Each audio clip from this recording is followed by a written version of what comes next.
O que pode te tirar da concorrência do mestrado? É sobre isso que a gente vai falar na live de hoje, dando continuidade à imersão Passeio do Mestrado, com essas 20 lives programadas especialmente para a tua preparação para a seleção do mestrado.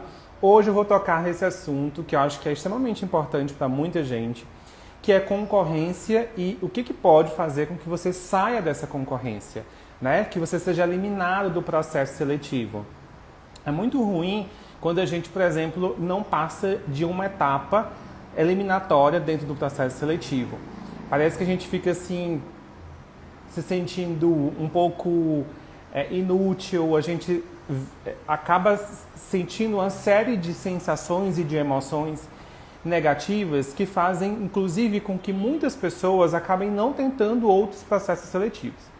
Então, a gente vai falar sobre etapas, sobre concorrência e sobre o que pode te tirar dessa concorrência, ou seja, o que pode te tirar de uma dessas etapas, especialmente das etapas eliminatórias.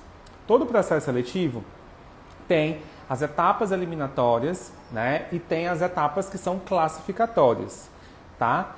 Então, agora há pouco eu estava conversando com uma aluna minha e estava falando, olha, foco nas primeiras etapas, no que é prioridade para você nesse momento. Qual é a tua primeira etapa? É prova escrita? Então, foco na prova escrita. Depois você vai pensar nas outras etapas. Tá ok? Uma das coisas que pode fazer com que você seja eliminado aí em uma dessas etapas é isso. A falta de foco nas etapas que são eliminatórias e falta de foco nesse cronograma, a gente já comentou sobre o cronograma aqui, de preparação para cada uma dessas etapas. Cada etapa do processo seletivo precisa ter um cronograma específico. Por exemplo, eu tenho prova escrita. Qual é meu cronograma para a prova escrita? Eu tenho escrita de projeto. Qual é meu cronograma para a escrita de projeto? Então, às vezes você acaba não colocando, não esquematizando isso no papel. Eu sempre falo isso para vocês. Quais são as etapas e qual vai ser o momento exato de preparação de cada uma dessas etapas. E aí você acaba se perdendo do que precisa realmente fazer. Então, um dos primeiros pontos que vai fazer com que você saia da concorrência em um processo seletivo de mestrado é a falta de foco sobre o que realmente você precisa se dedicar e qual que é a etapa prioritária, porque existem as prioridades.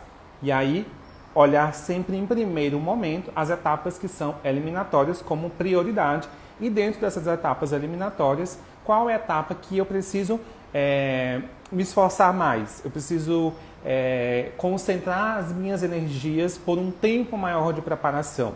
Isso depende de pessoa a pessoa, caso a caso, né?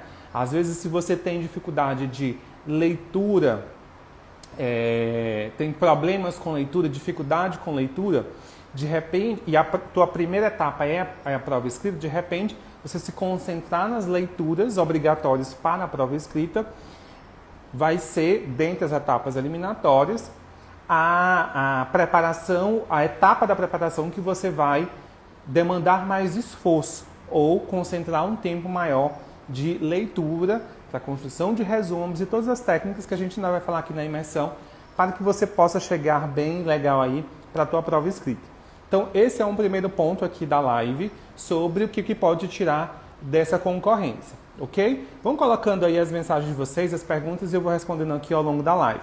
Já vi que já tem muita gente aqui comigo. Carolina Neiva, hashtag MestreMPM. Oziel tá aí. Ismael. Ismael tá aqui. Eu falei, gente, vocês estão no meu grupo do Telegram. Estejam comigo na live e falem. Ismael lá do grupo do Telegram. Bacana, Ismael, bom te ver aqui. O Ismael é do grupo do Telegram, Carolina é minha aluna do método. Muito bom saber que vocês estão aqui comigo, gente. Ana Clara também, hashtag MestreMPM. Clique no aviãozinho, compartilhe com os amigos de vocês, as pessoas que vocês sabem que vão precisar desse conteúdo.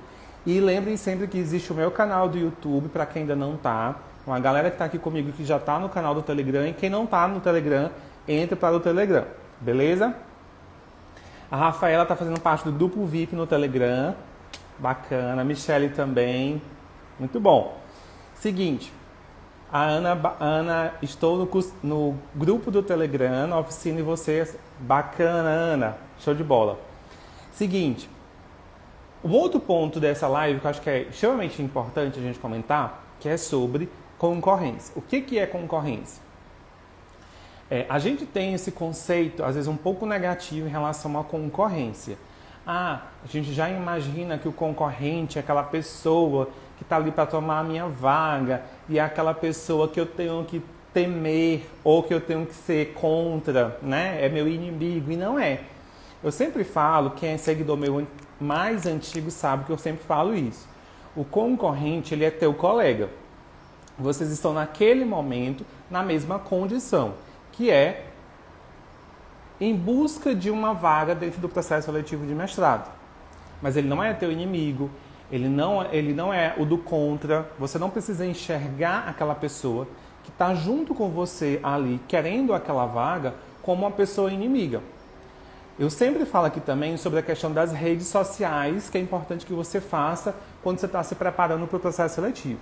E, às vezes, aquela pessoa que é o teu concorrente, que também que está inscrita no processo seletivo e que quer aquela vaga, ele pode ser uma pessoa que, junto com você, pode unir aí forças e vocês, de repente, conseguirem se preparar, inclusive, juntos. Porque, às vezes, o teu concorrente pode ser o teu amigo, que formou junto com você e está junto com você nessa caminhada rumo a essa vaga no processo seletivo. Então, a primeira coisa é eliminar da tua cabeça, da tua mente, que o concorrente é a pessoa negativa. Eu coloquei esse tema da live de propósito, o que pode te tirar da concorrência, exatamente para tocar nesse assunto, para que vocês, se têm essa visão do que é concorrência, que mude essa visão do que é concorrência. Por quê? Porque isso é um aspecto negativo, e todo aspecto negativo, ele precisa ser eliminado. Quando a gente entra por um processo seletivo de mestrado, a gente já carrega com a gente aspectos negativos, isso em algum momento vai reverberar na nossa preparação e, consequentemente, no nosso desempenho dentro do processo seletivo. Então, o que pode te tirar da concorrência? É você enxergar o concorrente como sendo o teu inimigo ou enxergando essa pessoa de forma negativa. Não pense dessa forma. Eu sempre falo, essa pessoa que vai tomar a tua vaga não existe. A vaga, ela é sua. Quem toma a vaga de você é você mesmo, tá bom? Então, um ponto também muito importante para a gente discutir aqui durante essa live, você pode dizer se concorda ou não comigo em relação a isso, o que você enxerga como concorrência, tá? Mas eu, José Neto, enxergo uma concorrência dessa forma. Eu não tenho um concorrente, eu tenho colegas que fazem a mesma coisa que eu faço, que têm os mesmos objetivos que eu. E se a gente une forças, todo mundo ganha, tá? Inclusive, nessa construção de rede que eu sempre falo para os meus alunos, eu falo que, de repente, aquela pessoa que também está inscrita no processo seletivo com você, pode estar dentro dessa rede e vocês unirem forças e, de repente, conseguirem a vaga. Num processo seletivo, não vai ter apenas uma única vaga. Com certeza, vão ter várias vagas, 20, 30, 15, enfim. Dependendo do processo seletivo, você sim está concorrendo com aquela pessoa, mas tem processos seletivos que você não concorre especificamente com uma pessoa, porque você não concorre para uma vaga específica. Você concorre para um número X fechado de vagas. Isso é tudo muito relativo também. Mas isso é um ponto importante. Não olhar o concorrente como inimigo, não traga coisas negativas para o processo seletivo. Isso vai reverberar certamente na tua preparação e no teu desempenho. Uma das bases do meu método é a mentalidade. Eu sempre toco isso com os meus alunos, a gente tem aulas específicas sobre isso. Um outro ponto também, eu sempre falo aqui duas palavrinhas que eu sempre estou falando nas minhas lives. Uma coisa se chama, uma palavra é identidade, a outra é autonomia, né? Se você está aqui também há um bom tempo comigo, sabe que eu sempre toco nesses assuntos. Identidade de quê? De você saber, por exemplo, o que você quer pesquisar. Na live de ontem, a gente falou de entrevista e eu falei que na entrevista eles podem te perguntar se você tem alguma proposta de pesquisa, especialmente o que você pensa sobre pesquisa, e naquelas seleções em que você não precisa entregar um projeto, é possível que eles te perguntem se você tem alguma proposta de pesquisa. Por quê? Porque eles querem saber se você tem a identidade de pesquisador, se você tem um perfil de pesquisador. Então isso é muito importante. Quando você não chega no processo seletivo tendo essa noção e construindo a tua própria identidade como pesquisador, isso pode ser um fator negativo que vai te tirar da concorrência, certamente. E a autonomia é de você saber realmente, não é só você ter um perfil de pesquisador, mas você saber realmente o que você quer e demonstrar isso ao longo do processo seletivo, especialmente, né, fazendo o link com a live de ontem, especialmente durante a entrevista, que é o momento da arguição, você vai estar cara a cara aí com a banca, né? Então isso também é um ponto extremamente importante. Identidade e autonomia. Se você não chega no processo seletivo com isso muito claro, consciente da importância dessas duas coisas, isso pode ser um ponto negativo que pode sim te tirar da concorrência, te tirar do processo seletivo, tá bom? E aí, o que eu toquei também na live de ontem, e vou explorar um pouco mais na live de hoje, que é essa questão de, às vezes, você chegar para o processo e você querer fazer as coisas muito em cima, tá? Por exemplo, o processo seletivo vai começar daqui a um mês. As inscrições, por exemplo, iniciaram hoje, terça-feira, e daqui a um mês já é a minha prova escrita. Então, assim, você consegue se preparar? Você consegue ter um bom desempenho? Você consegue aprovação? Não sei. Eu não posso te afirmar isso. Por quê? Porque você tem um pouquíssimo tempo até o início do processo seletivo de fato, das primeiras etapas, eliminatórias, classificatórias. Então isso é um grande problema. Então não deixe, por exemplo, para se preparar muito em cima, tá? Isso é a prova de que você não sabe a importância da identidade, da autonomia.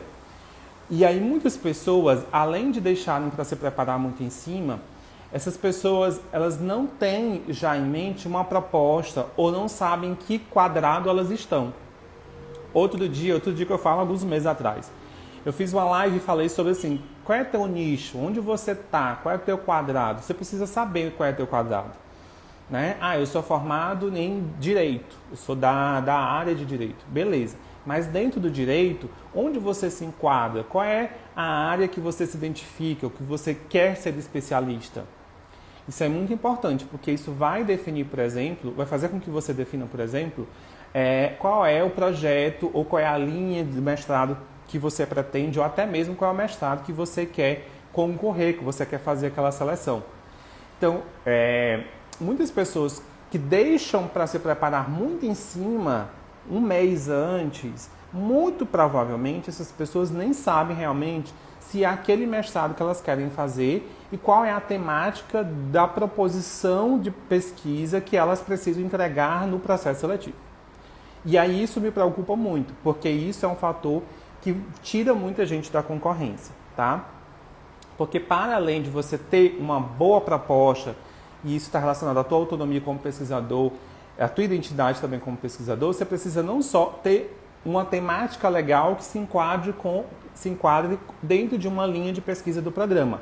Mas você precisa, por exemplo, ter um bom problema de pesquisa, justificativas realmente relevantes.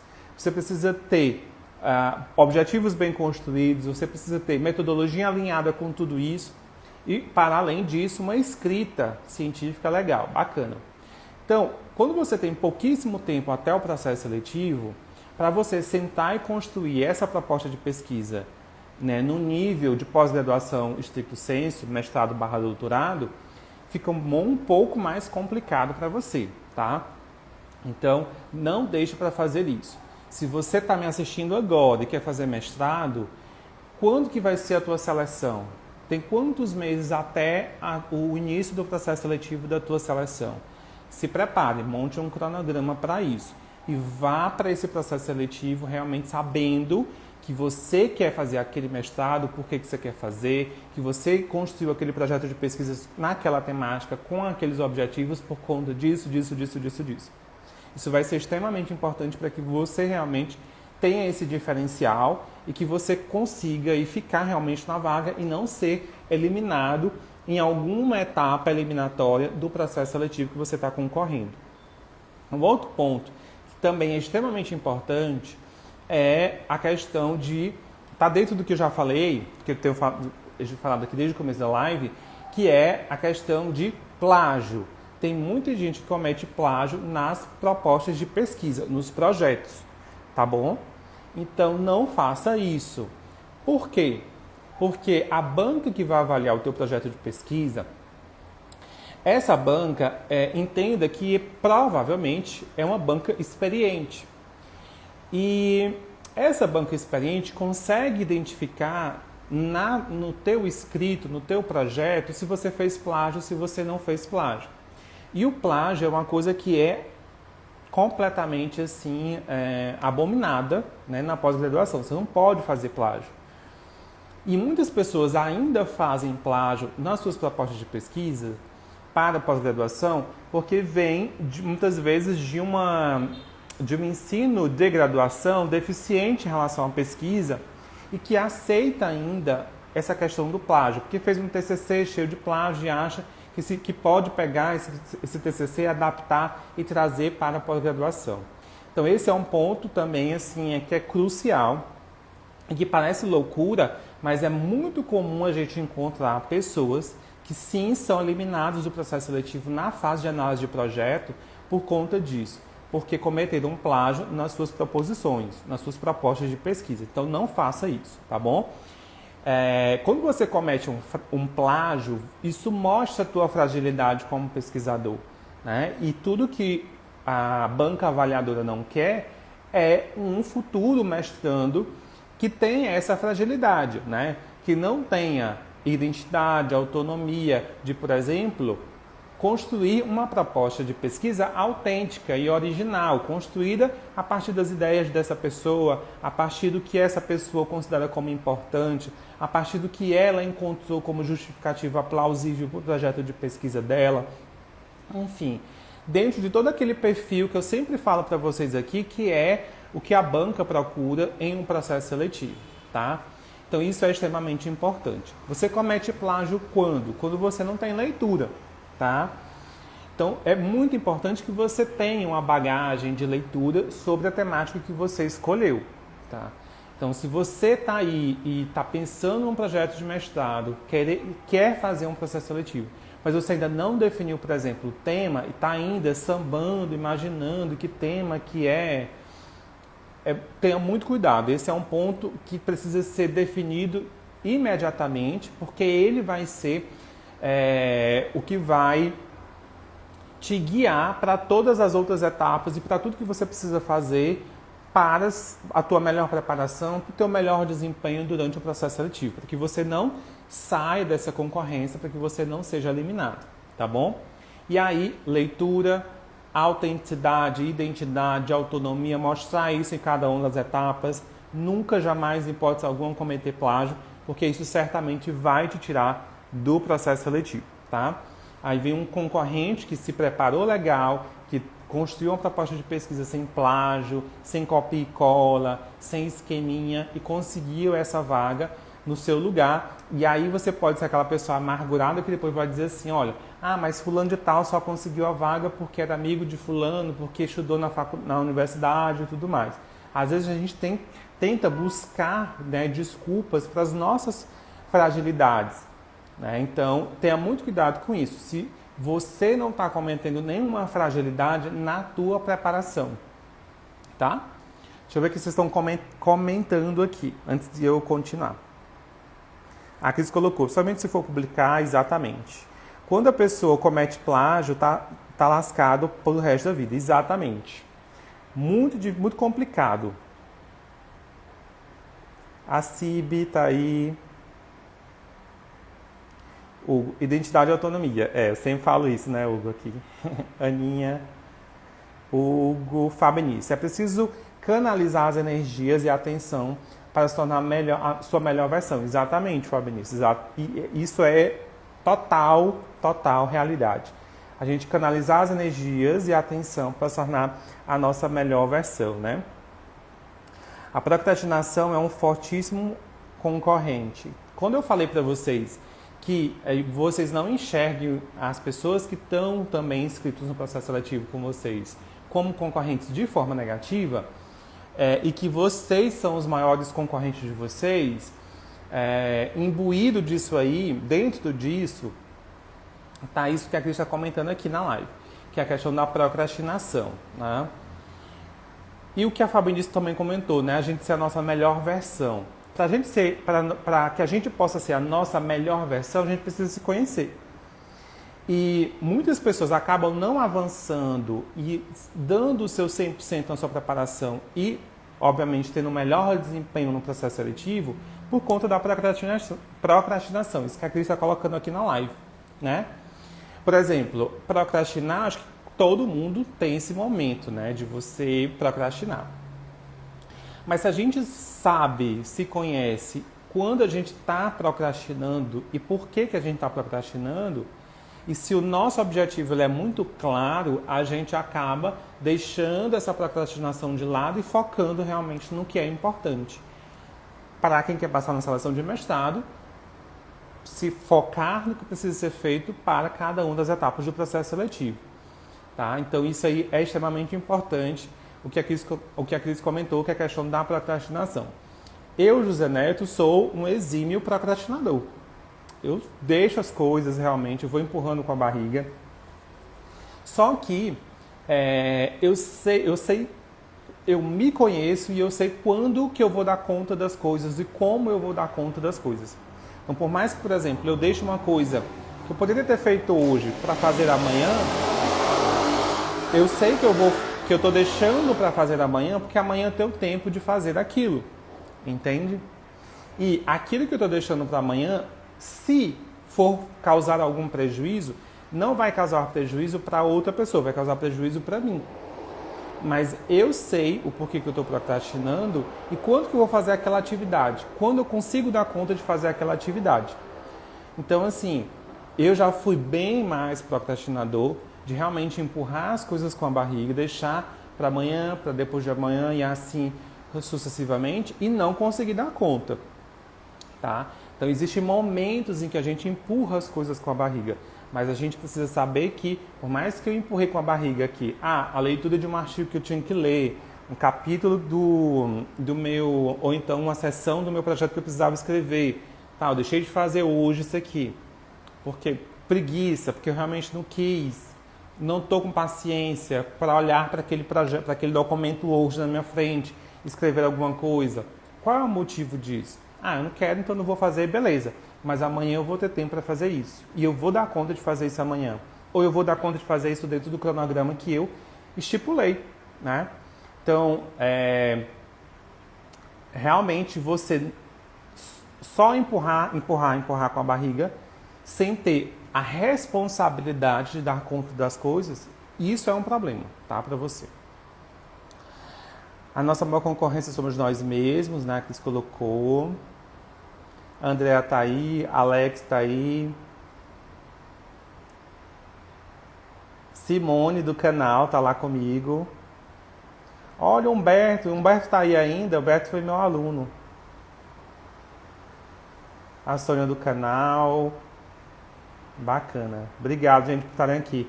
A Lori do canal também, a Márcia. A Mayara colocou assim: como saber que meu projeto está na temática da seleção?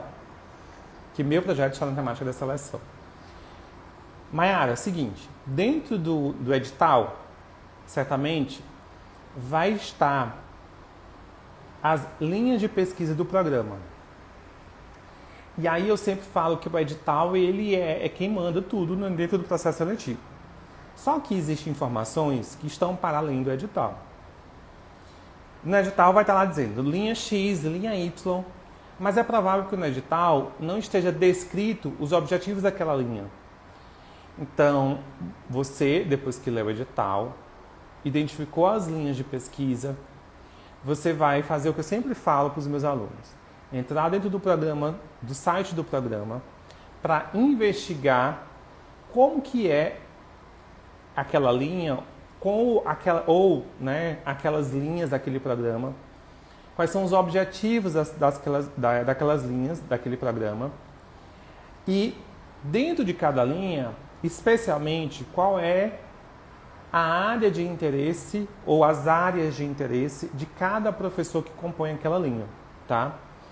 Porque por mais que uma linha tenha lá a descrição dos objetivos da linha, mas dentro de cada linha de pesquisa existe um grupo de professores que pesquisam dentro daquela linha. E cada professor tem uma área de interesse diferente.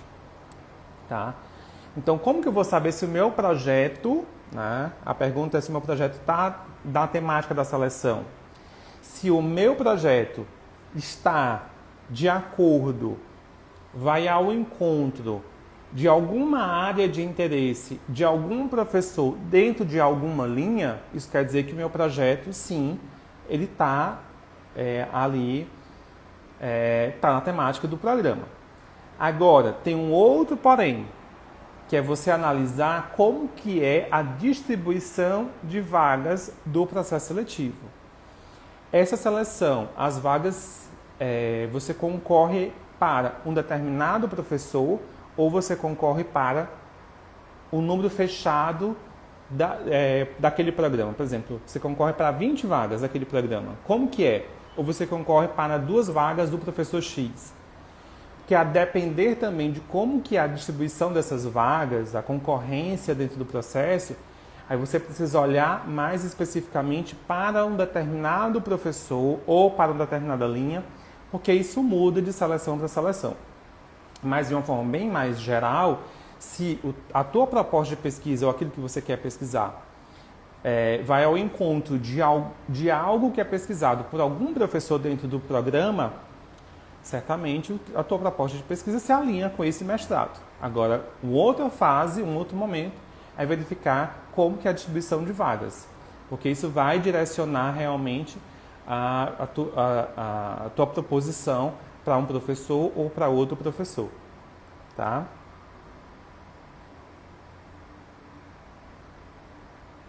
Deixa eu ver quem está aqui mais comigo,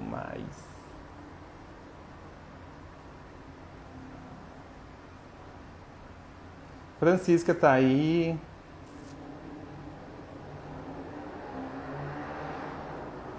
Aí a Cris colocou assim, Cris colocou, professor, quando o tema é definido só no final, né? Eu conheço o caso da Cris, porque a Cris é minha aluna do método. Ela vai concorrer à seleção de mestrado e depois que ela passar é que esse projeto de pesquisa vai ser definido, né, internamente, entre professor e aluno e em colegiado. Como definir isso, né? O tema só no final. E aí você vai construir esse projeto de pesquisa pensando especificamente em um determinado professor, em um determinado orientador.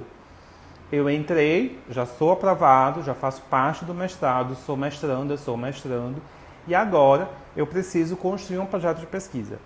Esse projeto de pesquisa vai ser construído pensando na pessoa que vai me orientar. A pessoa que vai me orientar trabalha com o quê? Então, se a pessoa que vai me orientar trabalha com a temática X, o meu projeto tem que ser dentro daquela temática X.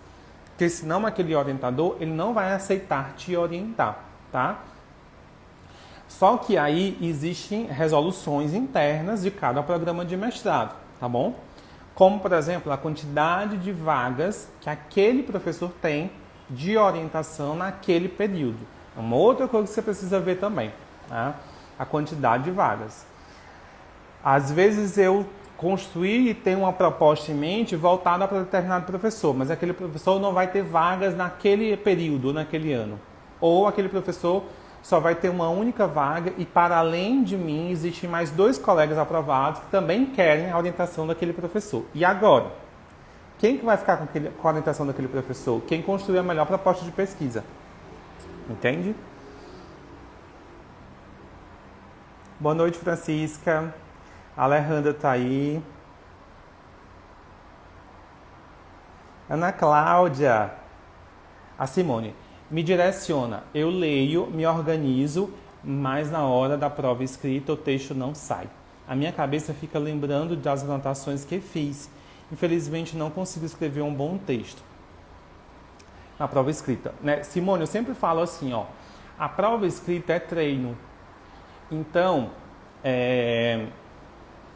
uma coisa que eu sempre falo, sempre oriento para os meus alunos é fazer assim. Você vai estudar todos os textos para a prova escrita, você vai fazer anotações, mas você vai associar técnicas de estudo, não só uma única técnica, só anotações. Então, associar várias técnicas de estudo para a prova escrita. E você vai fazer os teus resumos ou resenhas dos textos que você leu. E pelo menos um mês antes da prova escrita, você precisa treinar essa prova. O que é isso? É você, Simone, pensar em perguntas a partir do material que você leu. Possivelmente vão ser as perguntas dessa prova escrita. E você vai treinar dentro de do prazo estabelecido no edital. Por exemplo, o edital diz que a prova escrita tem que ser feita em 3 horas. Então você vai, e por exemplo, você sabe que a tua prova vai ser feita num sábado, de manhã, das 8, 9, 10, 11, das 8 às 11. Então, num sábado, das 8 às 11, você vai se concentrar em determinado local e você vai treinar essa prova escrita a partir das questões que você elaborou, tá? Ou você pode pedir para uma outra pessoa que também está estudando para esse mestrado elaborar essas perguntas e te passar no dia. Então você vai treinar. Quando você faz esse treino um mês antes, você consegue fazer pelo menos 3 ou 4 provas escritas, né, de treino em casa. Isso vai ser importante não só para você, por exemplo, treinar essa prova no sentido de lembrar as coisas que você estudou, mas também para você treinar o que eu chamo de tempo-resposta, tá? Treinar o tempo-resposta dessa prova escrita. Isso vai te ajudar muito. Não sei se você já fez isso e mesmo fazendo isso você não consegue ter um bom desempenho na prova escrita.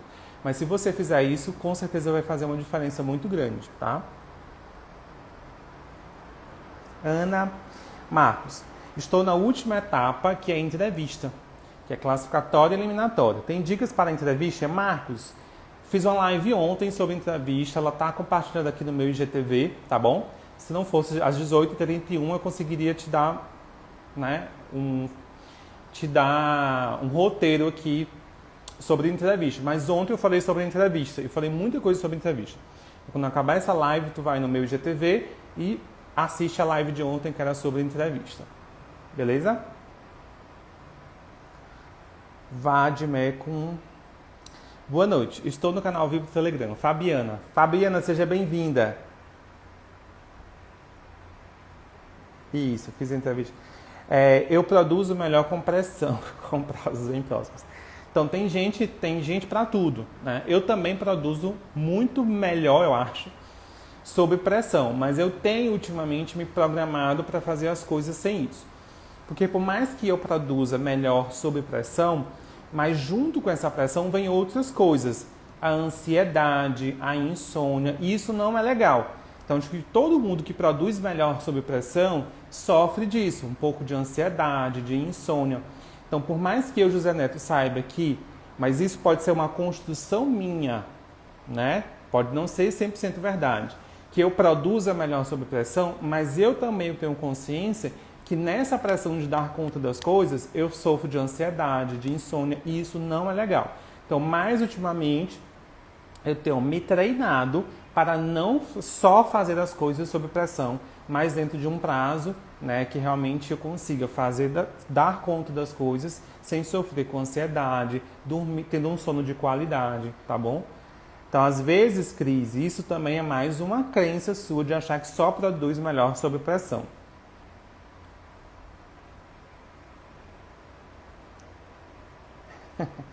Ninguém é perfeito. Não existe perfeição. Simone colocou assim, na faculdade que quero fazer a primeira fase é entregar um pré-projeto.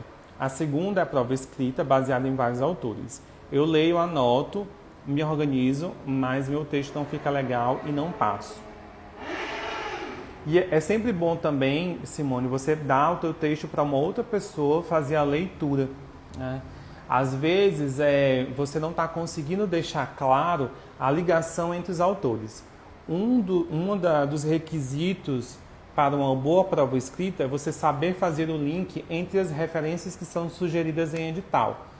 Então, só você colocar no papel o que eles colocaram nos textos deles, artigos, o capítulo de livro, isso não é o que a banca avaliadora quer. Ela não quer apenas um texto pronto e acabado. Mas, por exemplo, a banca quer verificar o que a Simone tem a falar sobre esses textos e o que a Simone consegue fazer de conexão entre esses textos. Então, isso também é um ponto importante da prova escrita, tá? A Fabinice colocou: quando a seleção pede para indicar 2 professores, significa que queremos concorrer às vagas apenas para eles? Então, Fabinice, quando a seleção pede para indicar 2 professores, isso quer dizer o seguinte: lembra que eu falei agora há pouco que existem professores que naquela abertura de edital não tem, por exemplo, 2 ou 3 vagas disponíveis, só uma vaga. Enfim, é mais por uma questão de distribuição de vagas realmente entre o colegiado, que é pedido que você indique outros professores. Caso um não consiga, o outro pode ficar com você na orientação, tá? A Francisca da Geografia está aí. Mas eu me referi na definição do título no artigo. Não entendi. Gabriel está aí. Júlio, em relação ao tema e o projeto como um todo, além da abordagem dentro da linha de pesquisa, posso fazer uma abordagem através de outra área de conhecimento? Agrega qualidade de valor? Então, Júlio, pode sim, tá? Depende muito também do programa de mestrado que você quer concorrer. Existem alguns programas de mestrado que eles são disciplinares. Então, por exemplo, um programa de mestrado que é disciplinar, se você fizer isso, é um risco que você está correndo. Agora, se o teu programa ele é multidisciplinar, interdisciplinar, pelo contrário, se você fizer isso, você mostra uma das características que esse mestrado quer do seu candidato. Então, assim, você pode fazer? Pode, mas depende para qual mestrado você está concorrendo. Beleza? Adriana Vidotti. Fazia dias que eu não vi a Adriana aqui. Gente, tem uma galerinha que eu cobro, viu? Quando não está aqui comigo. O Rodrigues Fábio colocou assim: o projeto para mestrado precisa ter quantas laudas? Fábio, é Fábio, né? Fábio Feitosa Rodrigues, eu acho. Fábio, é o seguinte, essa questão de laudas é muito relativo. Às vezes isso vai estar descrito em edital e às vezes não. Eu estava lendo os editais dos meus alunos, de alguns deles, por exemplo, tem um colega lá que o edital dele fala que ele não pode ultrapassar 6 laudas. De uma outra pessoa tem que ficar até no máximo 14. De uma outra colega já fala que esse projeto tem que ser no mínimo 20, no máximo 24 ou 26, se não me engano. Então essa quantidade de laudas depende muito de mestrado para mestrado. Só que atualmente os mestrados eles estão tendendo a diminuir a quantidade de laudas, né, de páginas do projeto. Então eu sempre falo para os meus alunos assim, ó, se o edital não abriu, você ainda está em dúvida sobre essa quantidade de laudas, fica claro, não está claro no edital, constrói uma proposta de pesquisa que fique na média de 14 laudas. Porque se for para mais, você consegue aumentar, se for para menos, você consegue diminuir. Né? Então você tem uma média legal de quantidade de páginas. Mas isso, em geral, é definido em edital, tá bom? A Mônica, eu vou apresentar meu projeto de mestrado, eu estou muito nervosa. A apresentação, né? A Paula também está aqui, eu sempre cobro a presença dela. Mônica, é o seguinte, vai na fé que vai dar certo, tá bom? Esse nervosismo, ele é normal, só que ele pode te atrapalhar se você for muito nervosa. Lembra sempre que é o seguinte, foi você que fez o projeto, então se foi você que fez o projeto, ninguém tem como te derrubar nessa banca, nessa defesa de projeto. Uma outra coisa é que assim, existem 2 possibilidades. A da aprovação, que é o que a gente quer, é o plano do ideal, né? O plano que a gente realmente almeja. E uma outra possibilidade é da não aprovação. Eu sempre falo que a não aprovação também tem seu lado positivo, que é o fato de você ter passado, se colocado no processo e ter aprendido com esse processo seletivo. A não aprovação, nesse momento, prévia de apresentação e defesa de um projeto, ela pode não chegar, você pode sair da concorrência, nesse caso, se você for muito nervosa, se você colocar a emoção na frente da razão. Se você tenta colocar a razão na frente da emoção na defesa de um projeto. Como que você coloca isso? Focando no teu objetivo. Foca no teu objetivo. Naquele momento, defesa de projeto, você tem que mostrar o quê? Que você sabe da tua proposta, que foi você que escreveu aquela proposta. Tá? Aqueles 10, 15, 20 minutos de defesa do projeto ou de arguição não vão definir se você é a melhor pesquisadora ou a pior pesquisadora do mundo. É apenas um momento da tua vida. E por mais que pareça ali 4 ou 5 horas, aqueles 10, 15, 20 minutos, pareça que a gente está ali há 2, 3 horas sob pressão, não é. É só 10, 15 ou 20 minutos. Então, coloca a razão na frente da emoção, sempre lembrando que o teu objetivo é passar, lembrando que foi você que fez o projeto, lembrando que você não pagou para ninguém fazer o projeto, lembrando que você não fez plágio, lembrando que você conhece a tua metodologia, lembrando que o programa de mestrado vai ganhar se você for aprovada nesse processo seletivo. Não é você que vai perder, né? Quem vai perder é o programa se você não for aprovada. E que outras oportunidades virão caso você não seja aprovada. Mas aquele momento é o momento de você trazer objetividade e você trazer ali a razão naquele momento. Tenta realmente, não pensa que a banca sabe mais do que você, porque a banca não sabe mais do que você. Às vezes a banca nem lê o teu projeto, eles deixam, tem gente que vai para a banca e deixa para conhecer a proposta de pesquisa do candidato na hora, tá? Então, assim, é você quem domina, é você que é a dona da porra toda e é você que vai conseguir a aprovação no mestrado. Então, assim, foco, objetividade, pragmatismo, concentra no momento que tem que apresentar o projeto, concentra na resposta que tem que dar, esquece o que está aqui em volta, olha na cara das pessoas, mostra que você é que vai conseguir a vaga e pronto, acabou.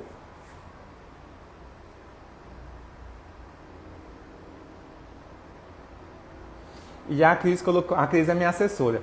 A Cris colocou assim, treina bastante a apresentação em casa, coloca um cronômetro e para cronometra o tempo, né? Isso, exatamente, faça isso também.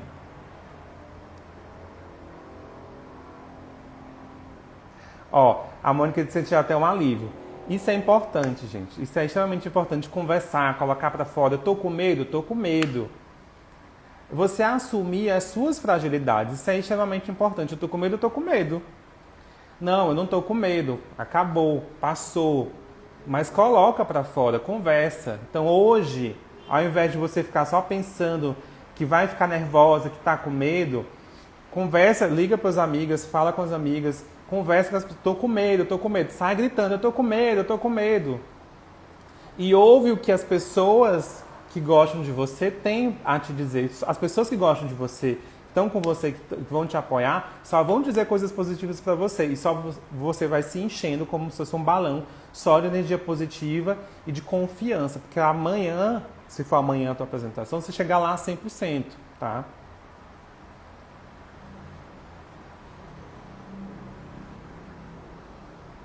Ó, eu vou falar uma coisa para vocês. Outro dia não, ano passado. Eu fiz uma mentoria com a... Eu não vou dizer o nome dela, mas enfim, eu já falei delas aqui em algumas lives. Eu fiz uma mentoria com uma aluna minha e ela foi aprovada. Era uma mentoria de 1 hora só, a gente ficou 2 horas conversando. E foi na véspera da entrevista dela,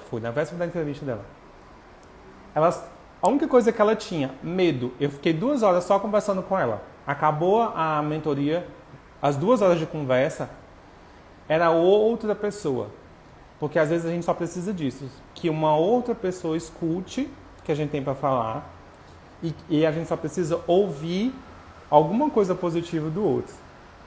E ela foi para essa entrevista no outro dia 100% confiante. E ela conseguiu a vaga no mestrado. Ela conseguiu vaga com bolsa no mestrado. Entende? Então, assim, colocar nossos medos para fora, conversar com as pessoas que podem ajudar a gente, isso é extremamente importante. Isso faz completa diferença. Prof, como saber se o professor orientador opta por pesquisas quantitativas ou qualitativas? Lendo o que esse professor já tem publicado, tá bom? Então, sempre façam isso. Acessem um currículo Lattes do teu futuro orientador, disseca esse currículo Lattes, baixa os materiais que ele já publicou, lê tudo, aí você vai ter essa noção. Qual é a abordagem de pesquisa que ele mais segue? Quali, quant? Osmar colocou bruto. Cris, eu fiz o meu TCC e tirei nota 10 na apresentação. Show de bola. Vire Carlos. Tudo bem, Vire Carlos. Obrigado. Oliveira Manuel. Prof, entrei em contato com a mestranda do coordenador do programa. Ela falou que eu deveria mandar um e-mail para ele. Só que não tenho nenhuma ideia do tema. O que você acha? Oliveira, se você não tem a ideia ainda do que quer pesquisar, eu não aconselho você mandar um e-mail para o professor. Eu só aconselho, existem alguns momentos em que eu aconselho que algum aluno meu entre em contato com o futuro orientador. E quando existe a necessidade de ele entrar em contato com o orientador, eu só aconselho que ele entre em contato quando ele sabe o que ele quer pesquisar. Porque se ele não sabe o que ele quer pesquisar, é muito arriscado. Porque o que você vai escrever nesse e-mail, né? Então, se você ainda não tem um tema de pesquisa, é muito difícil. Não ache que o professor, o teu futuro orientador, ele vai te dar um tema de pesquisa, porque ele não vai. Isso entra naqueles pontos que eu coloquei do início dessa live. Aquelas duas palavrinhas, identidade e autonomia. Então, não é o teu futuro orientador que vai te dar esse norte. Ele pode tirar alguma dúvida de você em relação a um tema que você já tem em mente, mas ele não vai te dizer qual seria o melhor tema para você pesquisar.